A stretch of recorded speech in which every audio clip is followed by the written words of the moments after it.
For the Stars Air Ambulance Radiothon. Your donation makes the difference. Visit cjob.com today. 680 CJOB. Weather. Sunshine and 25 today. It's the beginning of what is going to be a hot week. Clear and 11 overnight. For tomorrow, we'll have a mix of sun and cloud, a risk of thunderstorms with a high of 28. And on Wednesday, mostly sunny sky and 29. Right now, sitting at 13 degrees at 680 CJOB. This portion of Jeff Courier is brought to you by Food Fair, with 5 neighborhood family-owned locations. We are in the midst of dealing with the pandemic, of course, and that's been the focus of much of the world for the last 15 months or so. But the crisis in Ethiopia carries on. Mustafa Ebro, who's a visiting nurse working at WRHA in the home care department, has guested with us before. He's part of the diaspora from Ethiopia and joins us. Mustafa, welcome back. Thank you, Jeff. Thank you for having me back. This is a crisis which is ongoing. Can you give us the short version of what is happening in Ethiopia right now? Long story short, since the reform happened in 2018, that ousted the TPLF government that led Ethiopia for 27 years since 1991, was toppled by sustained protest of the Oromo Youth Movement, brought Abiy Ahmed to power. Shortly after, things went out of control, and the war declared on Tigray, as you remember, 7 months ago. That led to thousands of, about 63,000 people fled to Sudan, about 2.5 internally displaced, and the same is true in Oromia region. Extrajudicial killing, mass arrest, lockup of political prisoners, extra is going on. So it is a disaster unfolding in Ethiopia. The world seems to be paying little attention to this. Is that the feeling that you get?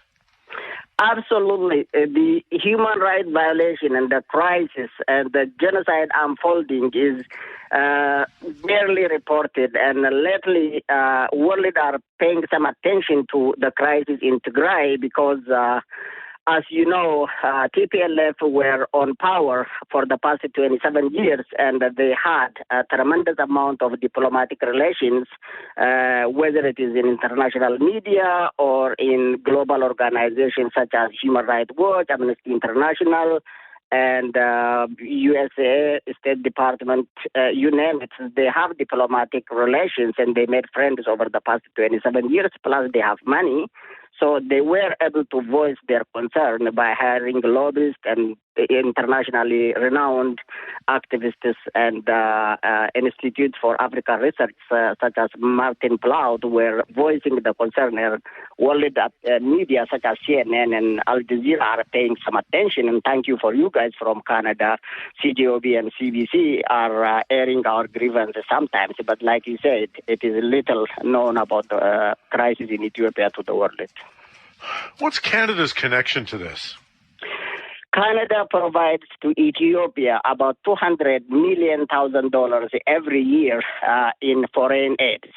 Out of those, evidence-based and research-supported evidence shows that Ethiopian government used this money not for the intended purpose. They use this to silence dissent, journalists, freedom of speech, and they bribe public to support the governing party. So they are using those money to buy war equipment that is killing and raping our people. So whether we like it or not, me and you, we are supporting that crisis because our tax money is the one that is going to support the Ethiopian government. So recently, the United States passed a visa restriction and economic sanction based on the Magnitsky Act that was signed both by Canada and many other countries.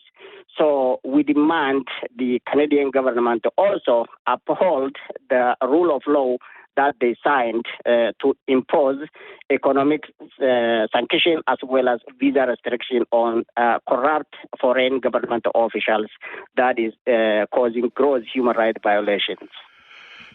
There is a dynamic or a conflict, if you will.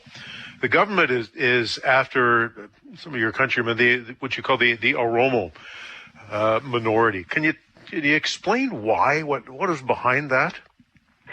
You see, Abiy Ahmed is the man with no principle and integrity. Believe it or not, he came to power by the mass movement of the Oromo youth that claimed the lives of 5,000 youths known as Kairos from 2015 to 2018. Recently, the Senate Committee Chair, Mr. Mendes in the United States, and Mr. Kuhn, Senator Kuhn, who traveled to Ethiopia in March, accidentally admitted on for Senate Foreign Committee, Senate Relation Committee's meeting, stating that the power that brought Abiy Ahmed to power was either in prison or the rest went to armed struggle.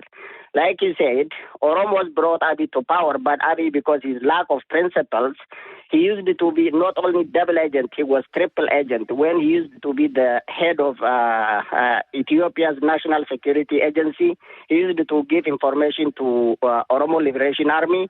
He used to give information to the Gimbo 7, the party, right-wing Amharas that are trying to bring back the old empire. So he calculated very wrong calculation, thinking by choosing those ultra-right Amhara group, he will have a long-run power to stay in as a king, which is not going to happen in Ethiopia. So that is what went wrong.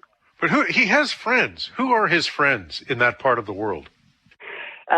Basically, his biggest friend is the brutal dictator Isaias Afwerki of Eritrea, who led Eritrea to poverty and disaster of human rights for the past 30+ years. And he also trying to recruit the Farmajo of Somalia to be the ex with him. So basically, he was influenced by Isaias Afwerki, and that disaster is now rather spreading into the regional crisis because recently the Ethiopian military government executed a young man by the name Galgalo in Borona part of Ethiopia. And the mother spoke to one of the OMN journalists, Guyo Wario, who is now in exile. Mother was telling him that they killed his son in front of the public and they wouldn't allow her to bury. So a vulture devoured his body. So following that, 300 Oromos were fled to Kenya, the Isiolo district. On the other side, about 63,000 Tigray people were flooded to Sudan. So this is the result of having a mentor of a dictator like Isaias Afwerki, his best friend. Mustafa, thank you for your time again and for keeping this story moving and keeping to bring it to our attention. Thank you for this. So one thing that I would like to add, just the world to know, is Abiy Ahmed is planning to conduct a sham election in June, while he incarcerated a majority of Oromo political prisoners and the rest in the country that he thinks a threat to his power. The likes of Jawar Mohammed, Columbia University and Harvard University graduate political scientist who were the force behind the reform in 2018, went back to Ethiopia, is now suffering in jail. So we want to know, the world, that there is no election in Ethiopia that is a legitimate, fair, and a free election. Mustafa Abro is a visiting nurse. He's with the WRHA's Home Care Department. Oh,